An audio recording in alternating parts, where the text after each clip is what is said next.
Hello? Yeah, hi, is this the Standards and Testings Agency? Yes, that's right. The STA in charge of making sure the tests are right for you. How can I help? Yeah, it's the government. We gave you 35 million to sort out the Key Stage 2 tests this year? 35 minutes. Wait, 1 second, sir. Yeah. Oh, yeah, we do have that on account. Sure. Yeah, do you realise you've made a mistake on the maths paper? Yes. No, we did. We've got notes here, actually. We did make a mistake. That's right. It was actually Phil. He's a plonker. He is a plonker, mate. It's Phil. Sorry, if you knew Phil... Yeah, you are aware we paid you millions of pounds to check these papers. Listen, sir, don't worry about that. I would appreciate it if you kept your tone civil, okay? Because we are trying to explain to you that it was Phil who made the mistake. And if you'd like to make a complaint, then that's something we can go through with you, no problem. I'll just have to transfer you through to 17 different people. But don't you worry, because what we've done to actually fix the mistake for you is actually quite clever, okay? Yeah. In the mark scheme, all we've said is that if the children actually change the question themselves, cross it out and put an answer that fits, then they're going to get the mark. So don't worry about that, sir. All been sorted. No, well, we obviously, we can't obviously change the question. We've never done that before. No, sir. That's absolutely fine. We've taken care of that. I've actually got another call, so that's all. Thank you so much for your call today, and I'll see you next time. Hey, Charlie. How you doing? It's still me. You've still got me. Oh, sorry, sir. So just another I was call. just saying that. Bye there. See you later. This is.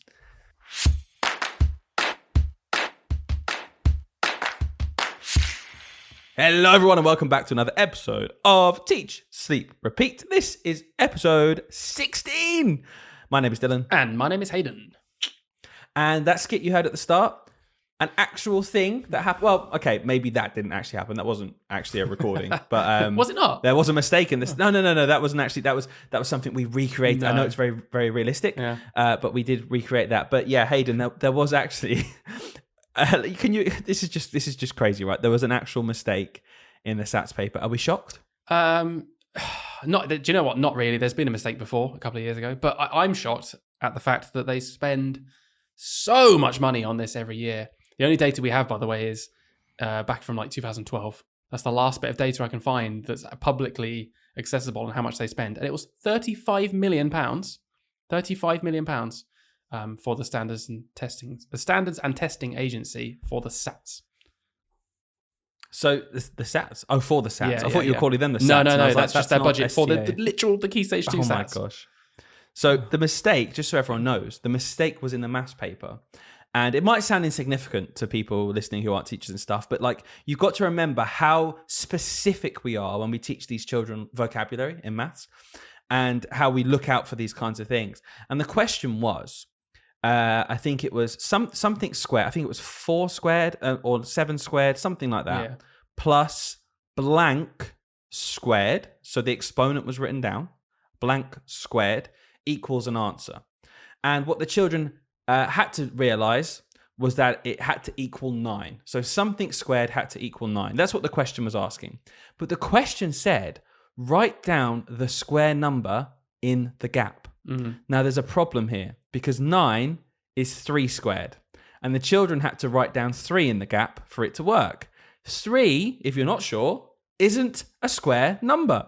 So the question saying write down a square number really threw a lot of children off who were taught to very carefully read the question.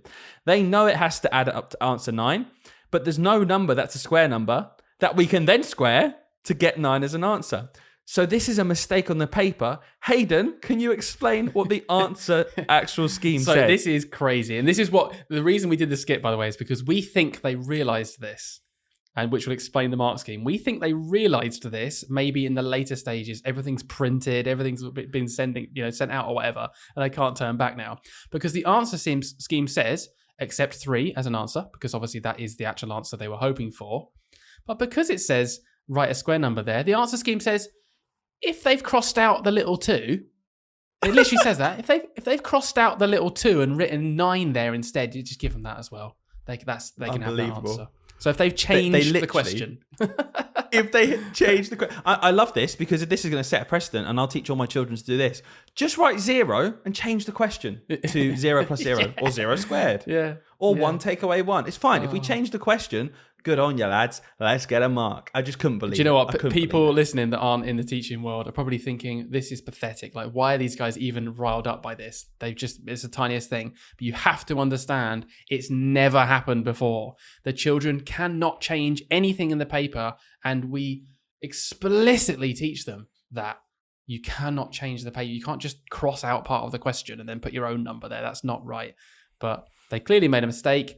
Their 1.7 million budget on writing the papers clearly wasn't enough to check. They did have to write 6 whole papers, to be fair, Dylan. That's quite a lot. And to be honest with you, I think most of the budget went on making the English paper as hard as possible. So we'll let them off this time. Anyway, that was one thing that happened this week. Obviously, the publication of all the SATs papers. Hayden, how's your week apart from that, mate? How you been, pal? Do you know what? It's been great. I don't want to go too much detail about, the main thing since the last episode, the residential, because obviously we'll talk about that later. But I've got a couple of funny things that just to enlighten you with. First things first. I talked about my bird problem. All right, not the problem of all the women flocking towards me and me calling them birds. Oh. You're not using a derogatory term for women, No. I'm not like that. Oh, we're talking about the animals. I'm talking about the animals. Right. I was specifically saying I'm not derogatory like that. You're calling them animals? You disgusting man. Get out of here. So my bird problem, right? In my roof. Someone wrote in and said, it was Andrew, who's written to us before. He said, I had to stop your podcast when I was cooking my dinner to message you because I have the same problem. I have had for the last 2 years loads and loads of parakeets nesting in the soffits of my roof, and I cannot get rid of them. And he went into great detail to tell me how originally he went up there and he just put some like anti-nesting stuff up there that you can buy. Didn't do anything. He said they literally picked it up and chucked it out. They chucked it back on the floor. So he was like, well, I'm gonna have to be more serious now. So put up the classic like metal spike thing so they don't come and land there anymore. No, didn't stop them. Just moved up a little bit and then sent me a picture. He was like, yeah, this is my house right now. And it's a picture and there's like 12 parakeets just living. They're beautiful. That's the thing, that the lovely green birds that seem to be around here for some reason. Yeah, there's like loads of folklore around that, because where we live, for those listeners, where we live, there are just these group of parakeets, and there's like this whole folklore behind why they're here. Like, obviously they don't belong here. There's like a story that apparently someone used to keep them and they escaped and they've kind of just adapted to the wild. But they're literal parakeets, and this guy has them in his house. Yeah. I wouldn't know whether to be like quite grateful or hate it. I think I'd very quickly hate it if that happened. Yeah, I think he called them beautiful pests, and it's like, yeah, that's perfect because they are really pretty, but you don't really want them in your house. What a lot of people have called you in the past, isn't it? Beautiful pest. Beautiful pest. A beautiful pest. I'll take it. 50-50. That's not too bad, But one other thing before, I'll let you talk. That won't ever end. Thank you. Today, something really... Well, actually, before you carry on, I was just going to... Today, something really funny happened, and I had to share it with you. And I even said to you when I saw you today, I was like, I've got something funny for the podcast. Don't let me forget. So isn't that pathetic how our relationship has descended into that? Like, with jokes aside, I've got something hilarious to tell you, but I can't tell you now because we're going to record it later. What are we doing? We're living a lie. Anyway, I don't know the story. No, I don't. This better be worth the reaction that I didn't get an assembly time today. It's a short story. So in maths today, this week we've been learning. It's like a money week. I don't know if anyone else does that. Any teachers out there? My money week is a common thing. And today's lesson was all about insurance. And a little fun task towards the end of the lesson was, right, okay, you guys are going to pair up. Yeah, I mean, sorry, but insurance and fun task, wow, they go together. I know, I thought that when I started the lesson, but they were weirdly into it. Anyway, their task was to create their own insurance company. They've got to make up something they're going to insure. And then, oh, mate, how much more fun could this get? Because this is, what a story. People at home are on the edge of their seats. I've got a really cool story. I was talking about insurance, and the kids had to make their own insurance company. Well, I can't. Where's this going? I can't. Did someone make a claim? No one made a claim. All right. No one made a claim. But these two boys made their insurance company, and they decided they were going to insure toys. I was like, yeah, we're going to make a toy insurance company. If your toys break, we'll give you 10 toys back, was their idea. And they decided to call their company the Toy Boys. They had obviously like no understanding of the kind of other meaning of Toy Boys. And they were running around like, yeah, we're the Toy Boys. And we do this, we're the Toy Boys. And apparently they went to their English lesson as well and was still referring to themselves as the Toy Boys. And the teacher was like, what? like not knowing the context, and it just cracked me up. I couldn't help but laugh. They thought their pitch was just really funny, and I was just laughing at toy boys. Hi lads. What have you been up to today then? Well, how's school today? Yeah, not bad. Mr. Stevens blew us a blow dart, and we did some times tables, and then he opened up a company and called us the Toy Boys. It was lovely. Oh yeah, what did you sell, kids? Worried at this point.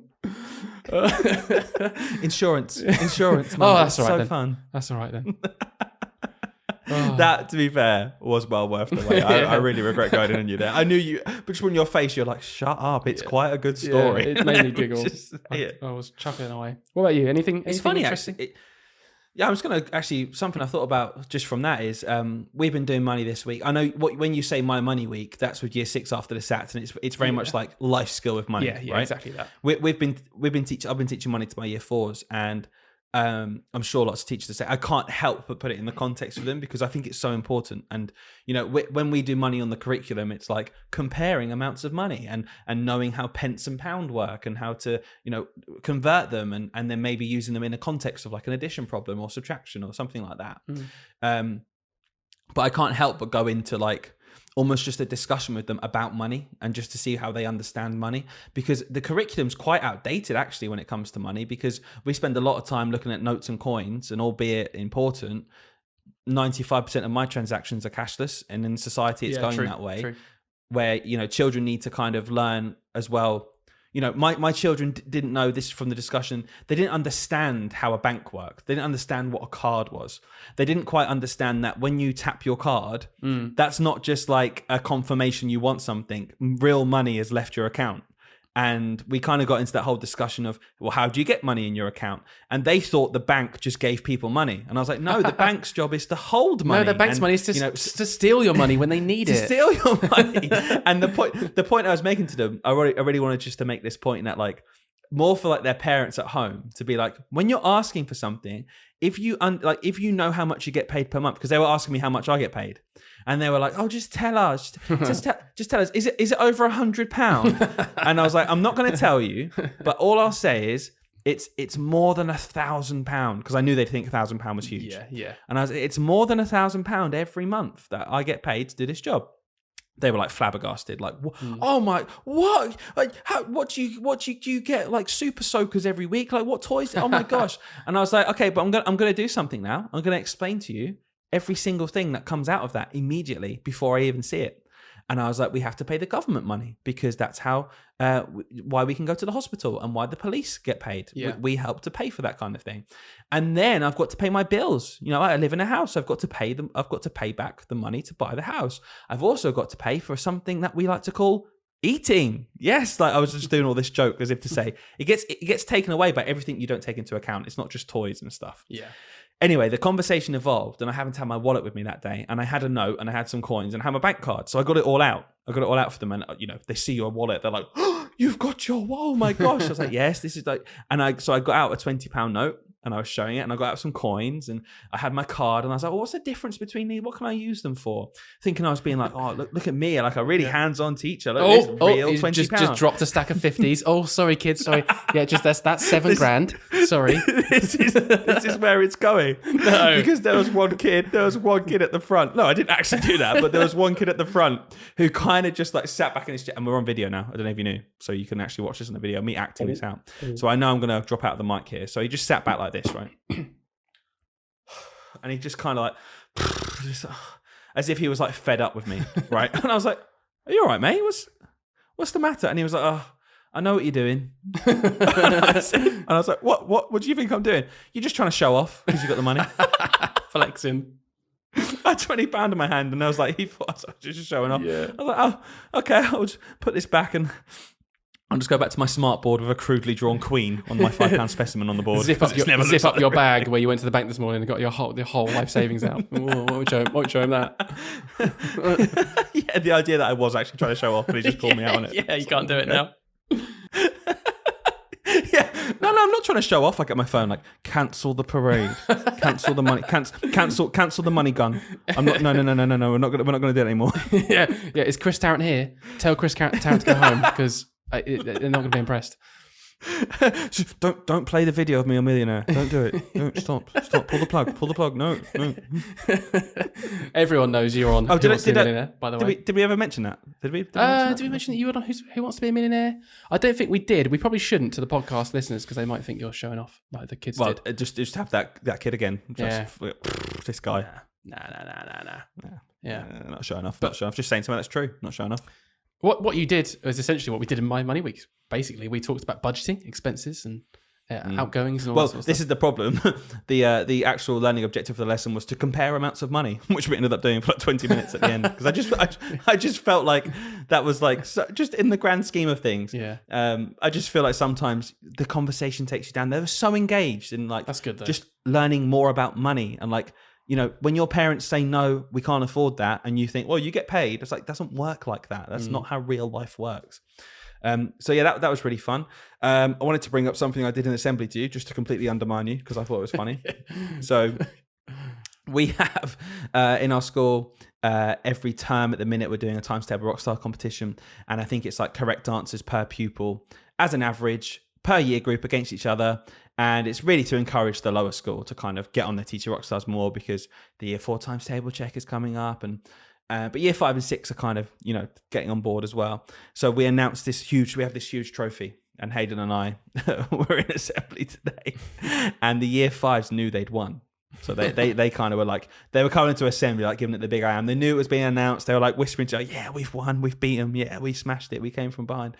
And I was talking to them and I was just like, you know, just egging them up a bit because it's meant to be exciting.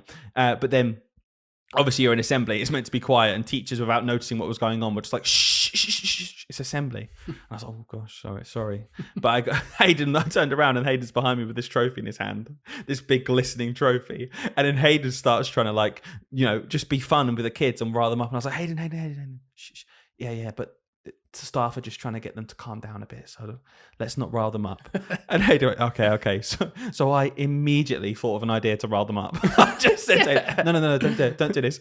So I took the trophy out of his hand, staring into it because it's like glistening like a mirror, and then I just turned to year 5 and I just pretend to like do my hair and sort my hair just to make them laugh. Yeah. I give the trophy back to Hayden and walked out. I was honestly looking at you in disbelief. I couldn't believe that within 3 seconds of you, and you were serious as well. I know when Dylan's being serious, because his serious face comes on. He's like, no, actually, let's not do this because teachers, you don't want to write them up.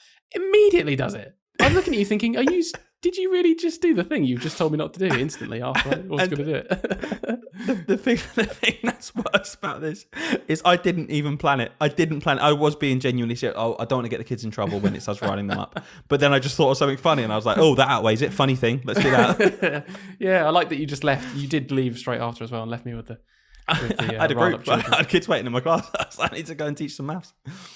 Oh, but yeah, there was one other thing from this week. I know it's been a long catch up, but I thought it might just, important to say, and I thought it was really useful, and that was our staff meeting we had this week. I thought it was really good, and it was just highlighting about mental health. And I think we always do this. We plant the seed for a future episode. I don't want to get too deep into it now, but it was just around the mental health of our young people in the country, and the outlook. It just looked quite bleak. I mean, I came out of it full of, lots of cool ideas, ways to help children. But we do have a bit of a mental health crisis in this country, don't we? Yeah, for sure. I mean, some of the graphs we saw that they showed us in the presentation were really alarming, weren't they?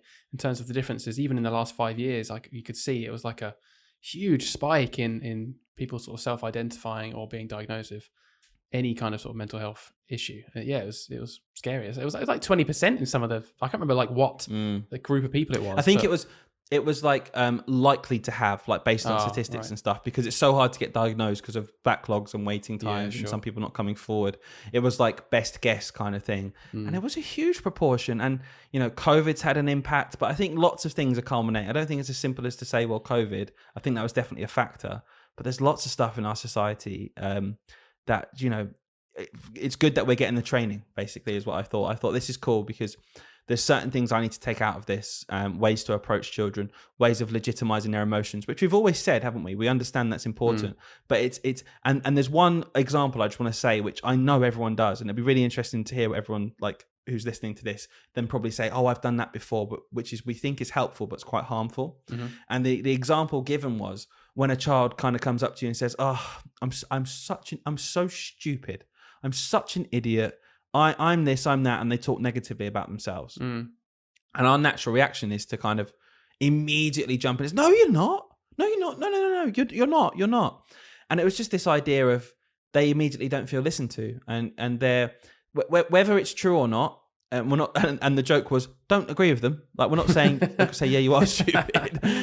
But I thought the outlook of, actually, you need to legitimize those thoughts and say, wow, I understand what you're feeling, and that must be horrible to have those thoughts about yourself, and always ground something in concrete evidence and be like, but last week, actually, you were so helpful when these two girls needed someone to talk to. You were such a good friend to them, and I think they really appreciated that. And instead of just kind of brushing it off, I don't know if that stuck with you as well. Yeah, do you know what? Funnily enough, I'm kind of glad you said that, because I was also thinking of the same example, and I was trying to put it into practice. I was like, what happens in my classroom where maybe I don't give enough or the right response to certain things, and it really made me reflect on my practice, like, immediately from that day. And I thought of the classic example. Another thing I reckon a lot of people experience is if someone that sounds really awful, but if you have a child that complains quite a lot about very minor things, like I don't want to go outside today. I don't want to do that. I don't really want to do that. Oh, this person doesn't like me anymore. And it's like the 5th time they've fallen out this month. You can very quickly and easily, and not really realize it, become a little bit like, oh yeah, you'll be all right. Yeah. Because you're like, oh, this happens all the time. And actually, we shouldn't do that. We should actually legitimize it and talk them through every single time. Genuinely, I actually think we should have that time. And it made me think. I was like, yeah, I reckon I've done that in the last week or two. I reckon someone has come up to me and I've dismissed it a bit more than I should have, thinking, oh, they're always fine. They always sort this thing out. It's like, no. Actually stop for a second and go, oh, you're feeling like, that's interesting. You felt like this again. You felt like this a few times recently, haven't you? I'm really sorry you're feeling that way. That must suck. Like, I wonder what we can do to try and help that, rather than just, oh, you'll be all right. Go on, go outside. That's the classic response to anything. Go on, go outside. Get some fresh air. You'll be all right. Get a wet paper towel on it. I'm sorry, I said I feel sad. Wet paper towel on it. It's fine. How? But it's true. When I was younger, I had the same kind of. Do you know when you're younger and you're forming your opinions? And I think when you're like a late teen or early like adulthood, it's really easy to jump on like those slogans. Like, I'm thinking of things like immigration. It's very easy to be like, it's wrong. Okay, and like when you see like these commentators say, no, it's wrong. Don't do that. I think when you're young, you can latch onto something without thinking too deeply about it. And the one thing that always sticks with me surrounding mental health is, I remember when I changed my mind on this and I just kind of felt like I became more mature, was there was a lot of kind of talk around mental health issues back then. They weren't talked about as much as they are today, even 10 years ago, but they were like starting to become legitimized.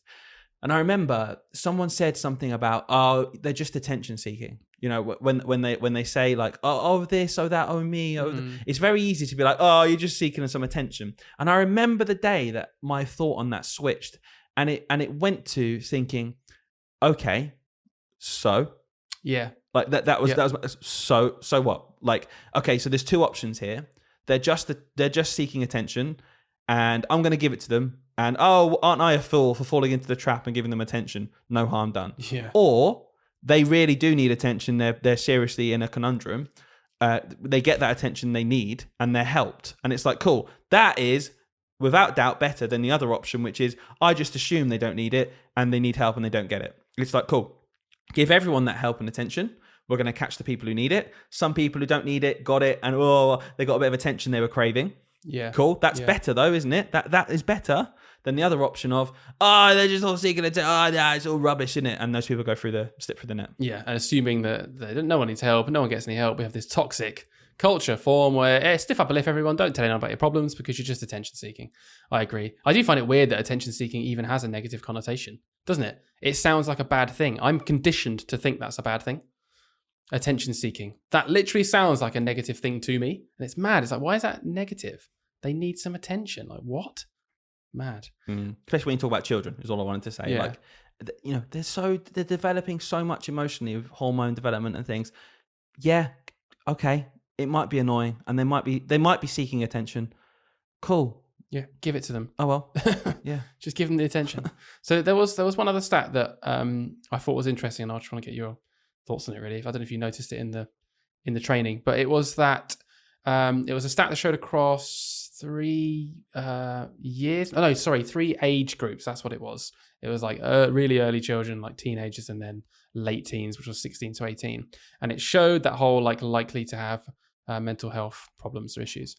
And I thought it was so interesting how the boys' bar started fairly high, and it was higher than the girls' bar in young, like primary school age, just slightly higher than the girls' bar. And then when it got to the teenage years, the boys' bar was basically the exact same size, and the girls' bar had like nearly doubled. And then when it got to 16 to 18, the girls' bar was like astronomically high, and the boys went down. It was like a fifth the size of the girls' bar. And I was just like, I can't believe there is that much difference in the genders, you know what I mean? And how the boys have gone down over time. Like there's generally less mental health issues, and the girls had rapidly gone up in primary school. I don't know if you had any thoughts about that or noticed that yourself. No, I did notice it, and he kind of referenced it again. And I think there's multiple things you can point to here. And the number one thing he was talking about is how, in general, women's health tends to be diagnosed later on nearly every respect. Like it tends to be much later on down the line. If you think about ASD diagnoses, ADHD, you think about the primary school setting, it's so heavily weighted towards boys getting a diagnosis for that, right? Yeah. And I think girls tend to get diagnosis for that kind of thing later on. I think it's the same kind of idea of it, you know, they can kind of cope with it early, slip through the net. A lot of attention goes on to boys. And then later on, and you got to think with young women as well, obviously starting to go through changes and stuff as they go through their age gap. No expert on this, but he kind of touched on it a bit and said there are various reasons for this. It's just crazy, isn't it? In this world where, you know, we are very much conditioned to, because of the rightful, you know, charge for equality and making sure everything, equal opportunities, and making sure everyone has the same kind of, you know, rights and things like that, which is so important. That it does kind of juxtapose to this idea sometimes of some stats are so split by gender. It's cool, we need all of this, we need all this equality and stuff, but there are stark differences in the needs and the outcomes for different genders still now. So we still need to address them. Yeah. No, that's cool. I found it, super interesting, and I'm definitely going to be a lot more aware of it, I think, at school, and particularly aware of that stat with the girls and boys. I don't know what it's going to do to me, but I'm more aware of it now.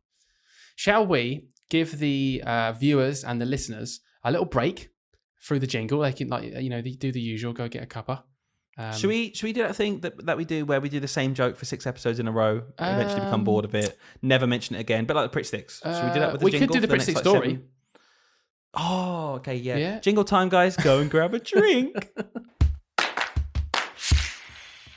All right, now we've actually just ended up doing the mental health episode. Let's do that in the future because we were talking about it for ages.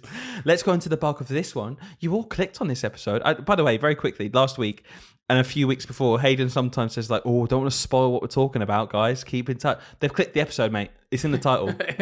No, I knew that. Stick around. I knew that, Dylan. I just didn't want to talk about the content early on. I'll save it for now, you donut. Anyway, you clicked on it. We're half an hour into a mental health podcast episode, which is called Residential. So I suppose we should talk about the residential.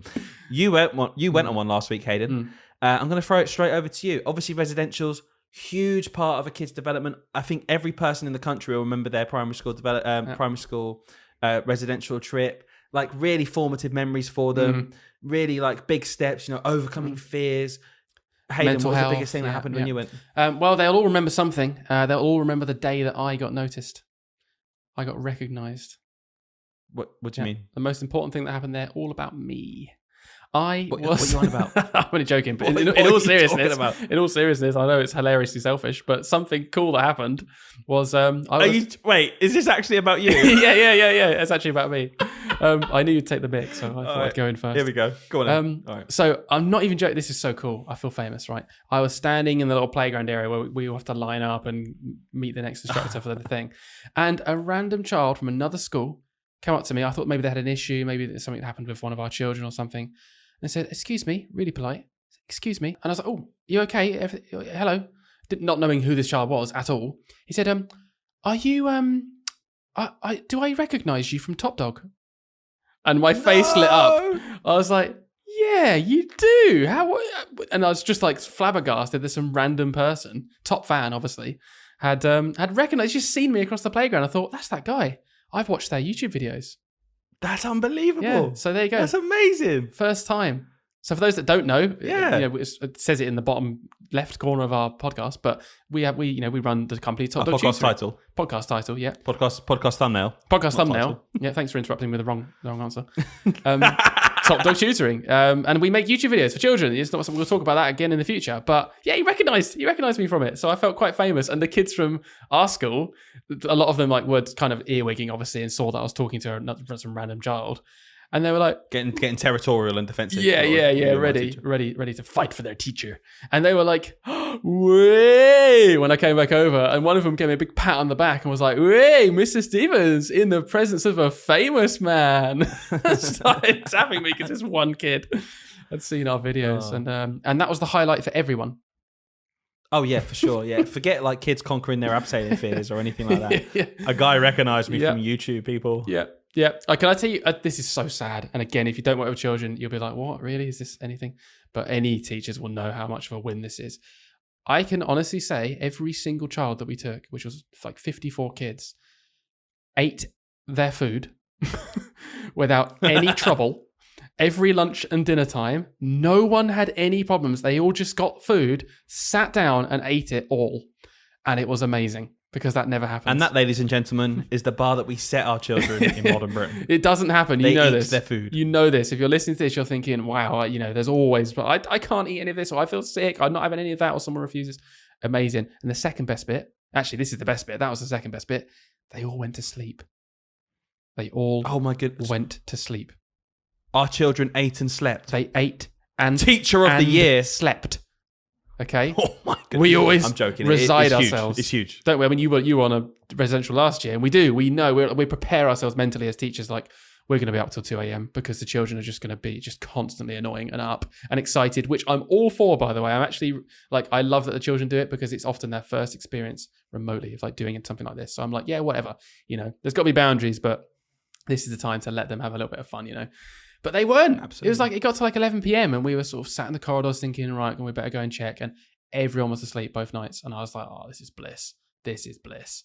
So, yeah, great. I had a great time. So I mean, what a residential trip. You got noticed and the kids ate and slept. Yeah. I mean... Yeah. Oh, they did 10 do out of some 10, activities basically. in the middle as well. They were good too. Yeah, but other than that... Oh, yeah, some real team bonding, overcoming stuff. Yeah. That comes way down. Way down. Down this. They went to sleep early. Yeah. They went to sleep early. So congratulations. It's really big.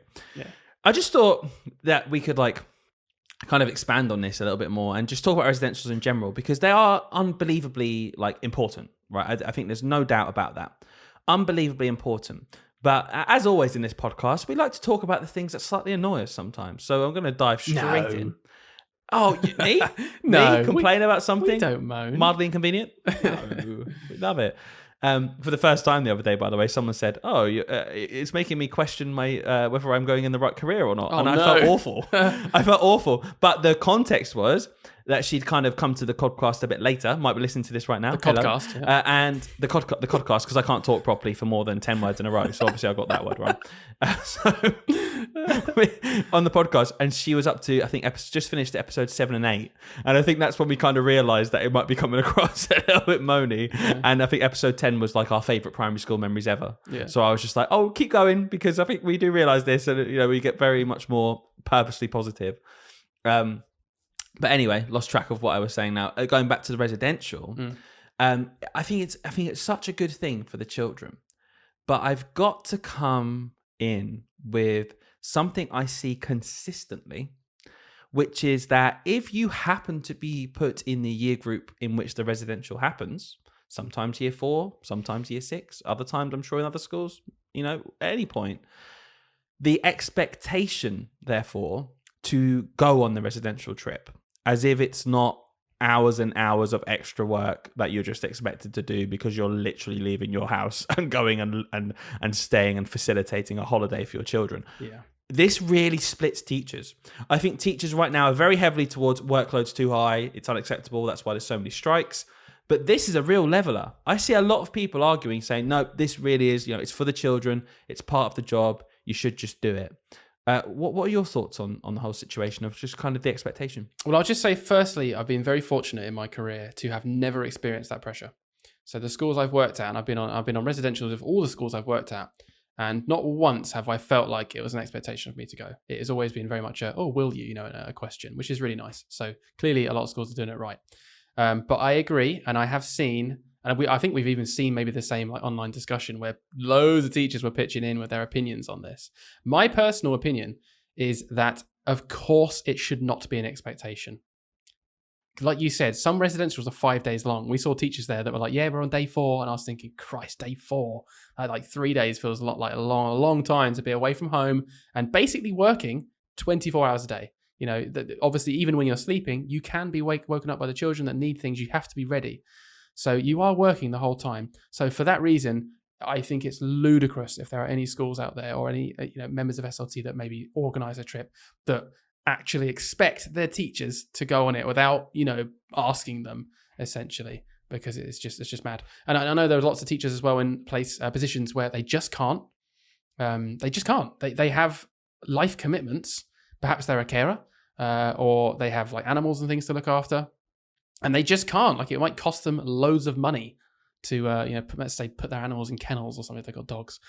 It's just, and it's not fair to say, oh no, yeah, but you're in year 6 this year, so you got to.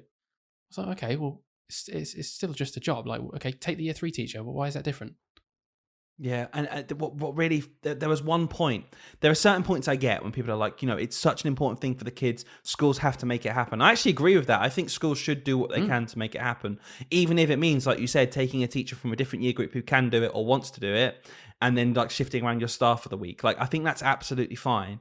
But the idea of you're expected to do something, I just really, really don't like it, because especially when there's nothing given in kind of lieu, let's say, in lieu, days in lieu, yes, etc. That was it. That was the discussion point. It was, someone said, should I went on a residential trip, should I be expected to get a day in lieu back? And that was the argument people were having. Sorry to cut you exactly off. And no, that was exactly it. But the response to this that I really didn't like was, it was almost condescending, and it was kind of like, well, it's part of the role of being a teacher, the wider responsibility. We have an obligation to do this. And someone made the point, another point was, and it's really fun. They were like, oh, it's fine. It's really fun. Like why not just go and do it? It's such a great experience. And I wanted to just reply. I can't remember if I did. I think I just stayed out of it because it was like one of those classic hundreds of comments threads. It's like, let's not get involved. Yeah. But I wanted to reply and just say, at what point does it become relevant of how fun the job is? Like, it's a job, right? It's a job. It's a job. We are away on work 24/7 looking after the kid. Yeah, it's fun. Does that mean I suddenly don't get paid, or I'm expected to triple my hours for no reason? It's irrelevant. That person's going to be shocked when they find out the staff that work at the residential actually get paid as well. They don't just do it for free because it's fun. Wait. What? It's fun though. It's like, cool. Fun will pay my bills. Fun will mean that the things I had to change in my life for that week to go away on this residential, it just would never happen, right? You'd get compensated. I just don't understand this outlook that we have. It's lovely, right? And it's that classic thing we always say of when someone in the school goes above and beyond. Who are we to put them down for doing that? Like, that's lovely. If they want to do an after school club or a before school club for no money because they're passionate about something, it's a passion project. They want to get the kids involved in like it might be like a science club that they just got this love for. That should never be put down. I really hate the attitude of saying, oh, don't go extra because then we all have to go extra. Don't do that. But equally, when that's used as something against someone, it's so toxic. It's horrible. It's like, oh, well, every other year, all the year 6 staff have gone. Cool. And they want to do it for free. Nice one.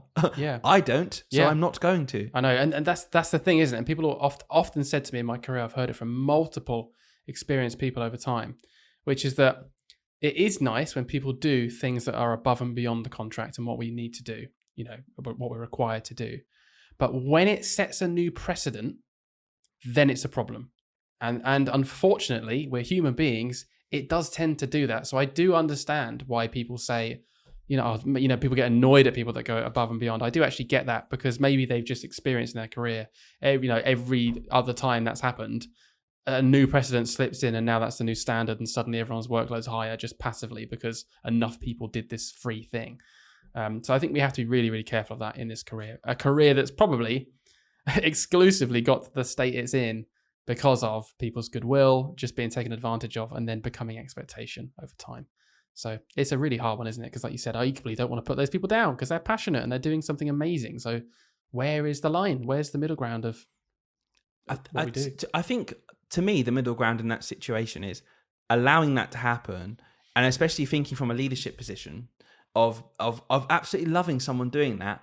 Imagine being a leader and putting someone down for going an extra mile. Yeah. Like going an extra mile is amazing. I think that the middle ground is leadership making it abundantly clear that this person's going out of their way to do this, and it is absolutely not the expectation. And I absolutely want to put on record, don't just assume this, put on record that, yeah, it's amazing they've done this and I'm praising them, but I do not think any less of the job anyone else is doing. Yeah, that's it, isn't it? I think praising them is good, but it doesn't have to be praising them and then suddenly thinking, oh, you're not up to a standard. It's praise that person and then praise the rest of them something else they're doing really well, because we all go above and beyond in different ways. I think you're right. That's it. You've nailed it on the head. Leadership. It has to be done. It has to be leadership, taking control of that situation. So another thing I want to talk about with residentials, it's a bit more weighted towards kind of families and children now rather than sort of teachers and staff, is a constant problem across my career is that it costs a lot of money. And I always feel a bit rubbish. I always do. There's this little bit of guilt in me because not all the children can come. And I hate that. Because of course it costs money. Like, it can't be free. It just, it's not going to work like that. But I really, really, really, really hate that there are, children every year that can't come. And I just know that the only reason they're not coming is because the family can't afford to send them on that trip. That just, I don't know. I don't really know. I don't know what I want to say about it, but it's just one of those things I want to highlight. And I don't know if you've got anything to say on that topic. You're just showing you're human, right? That's as simple as that. And it's life. It is life. It's this world we live in. It's this, let's go meta now. It's capitalism. Like, it is the world we live in. And the problem is, from our point of view, is we work in state schools, right? Where it's everyone comes to a state school, no matter their background, and they get the input and the education that they deserve of the highest standard that we could possibly give them. And that we have pupil premium funding in schools to help those disadvantaged, to give them extra steps, give them extra help to kind of try and bridge that gap. Because there is not only the gap in what you're saying there in terms of experiences, like the trip, there's the gap which comes with being less well off. On the whole, is attainment's lower. Yeah, that is a fact. That's why we have this pupil premium fund. So there's always that gap. And as teachers, we're all passionate about trying to close that gap as much as possible to try and help social mobility. No one wants the fact that their parents' wealth to negatively impact them. And it's almost the same kind of logic as what we just talked about. If someone is from a wealthy background, I also don't like the idea of holding them back because it tastes like it leaves a bad taste in their mouth. Okay.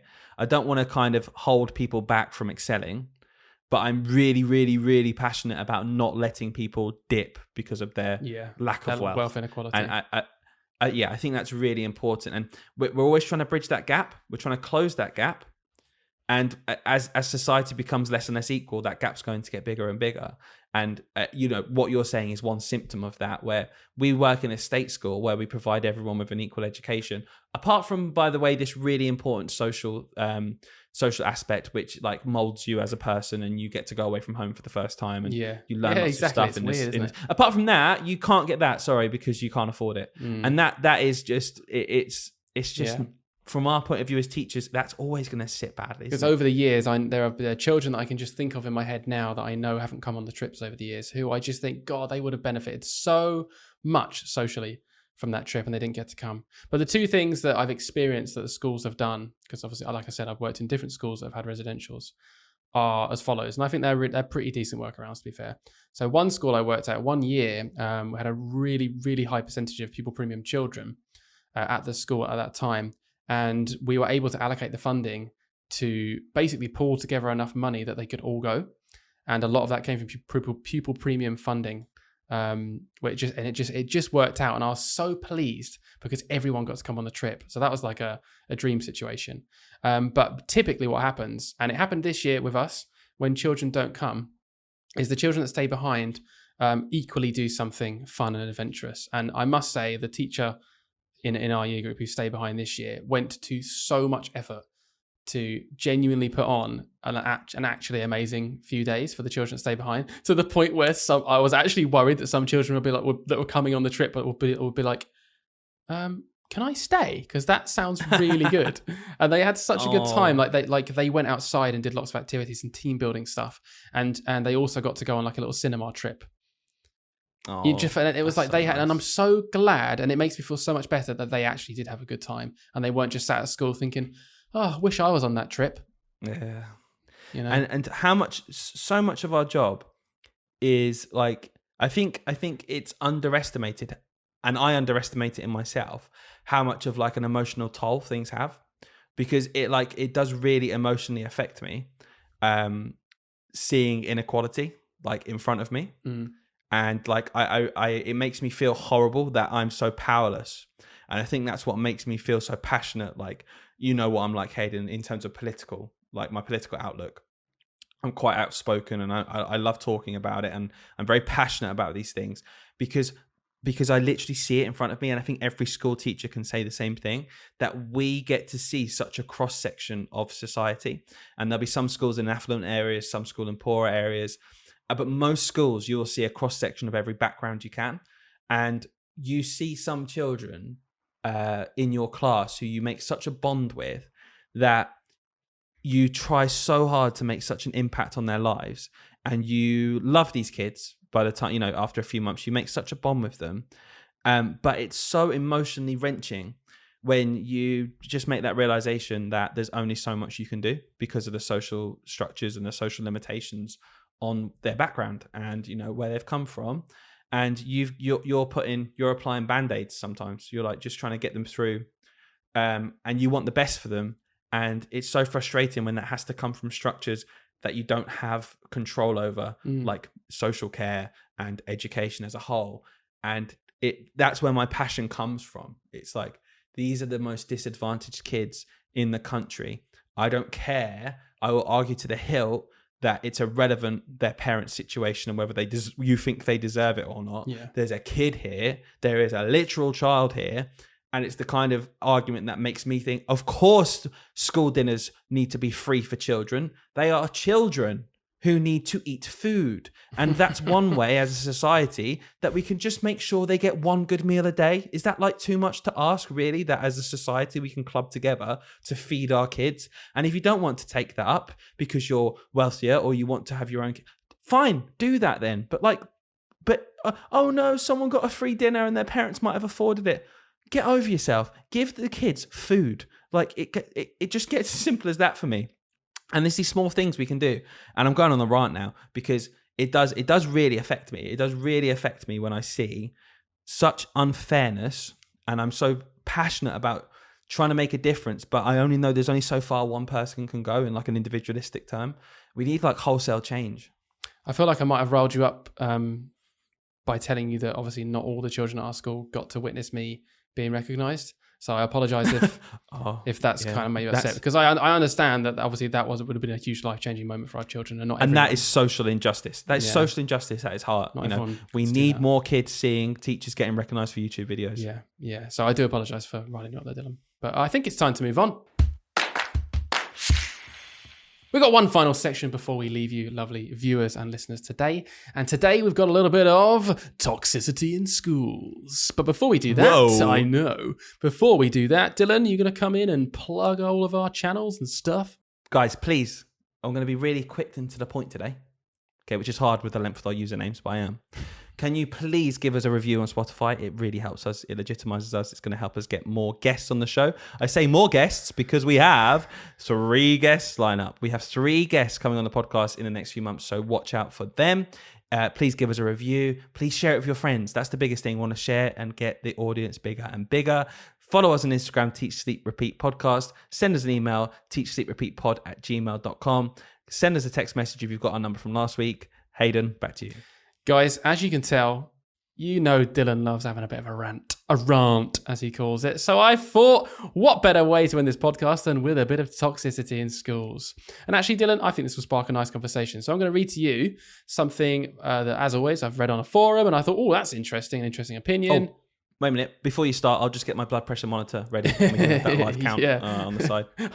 I've also just realised that you're wearing your Underfed t-shirt. I love that, by the way.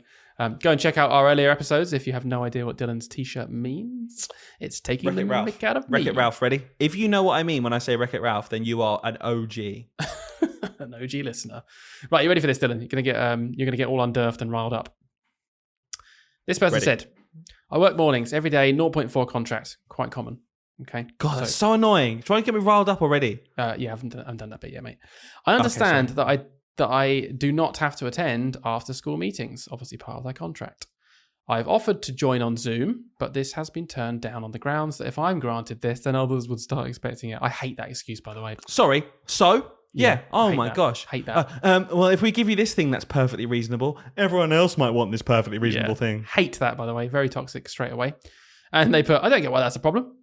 Anyway, also offered to stay if the meetings are held at lunchtime or I can catch up. But I don't want to hang around all day, is their point, because they only work Trap mornings. time, right? Trap time. Exactly that. So the upset from this person comes from this. That wasn't accepted. She's been harassed with emails from like a certain like SLT around the school being like, oh, you really do need to be at these meetings.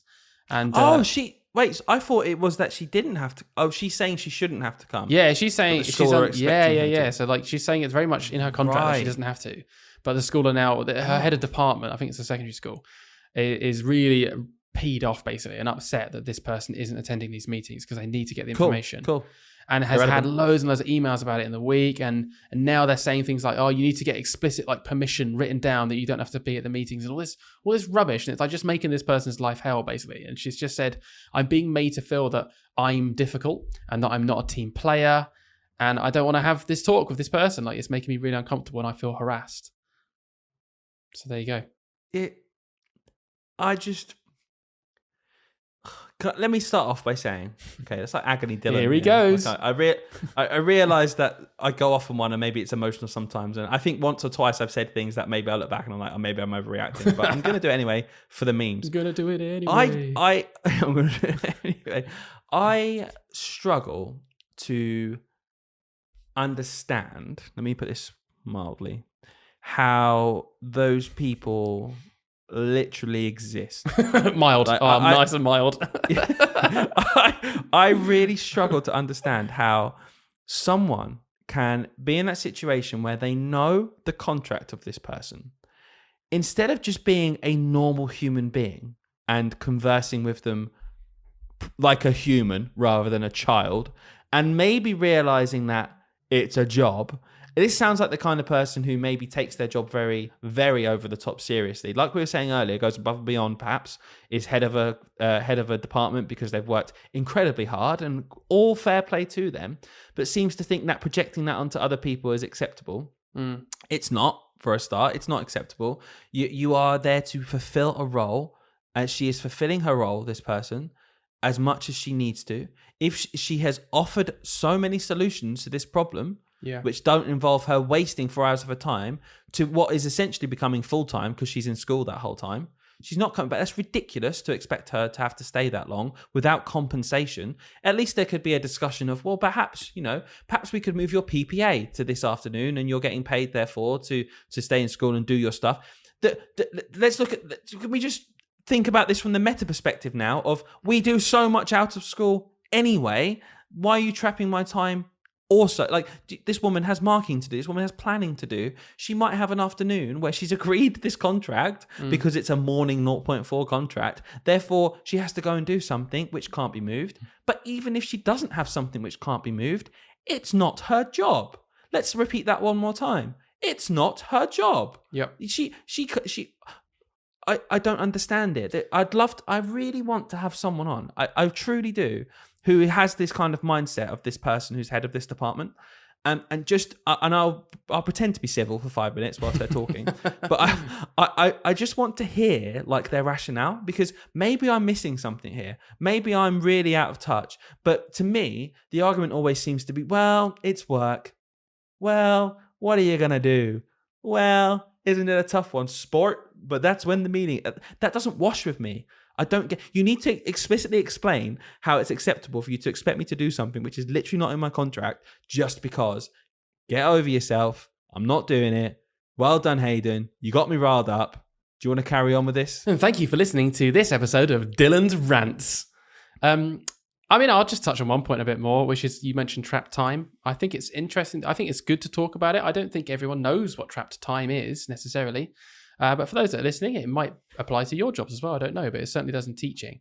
So the NEU guidance says that trapped time is... NEU is the union for teachers, just because Hayden likes to say things and never tell you what they mean. Okay, I'm just going to say the union. The unions... Don't say we. Well, all right. You can't say words. So the unions define trapped time essentially as time in between two expected parts of your contract where that you're not paid for that time, but it's not enough time to actually go home or like basically have a life. So it's trapped time because you're not actually going to be able to do anything in that. So this is a perfect example. If you finish, your contract finishes at, let's say, 12:30. Okay, and especially in the teaching world, you're probably realistically not going to leave the building at 12:30 on the dot. It's more likely the kids are going to go out to lunch at that time, and then you've got to get yourself sorted, right? And then you're expected to go to a meeting at 3:15. All of that time in between, that is not long enough. That's not a reasonable amount of time for that person to go and carry on doing whatever commitments they might have with their day. So it's called trapped time. And if time has been trapped, it is a requirement that is now part of your directed time and you're paid for it. So that's the argument people are constantly having and what they're battling against. And this woman's clearly battling against this because she's being asked to have trapped time every single week with absolutely no remuneration or any consideration or compromise, like you said, for that time, which is just completely unfair. And I'm on her side and I think it's ridiculous.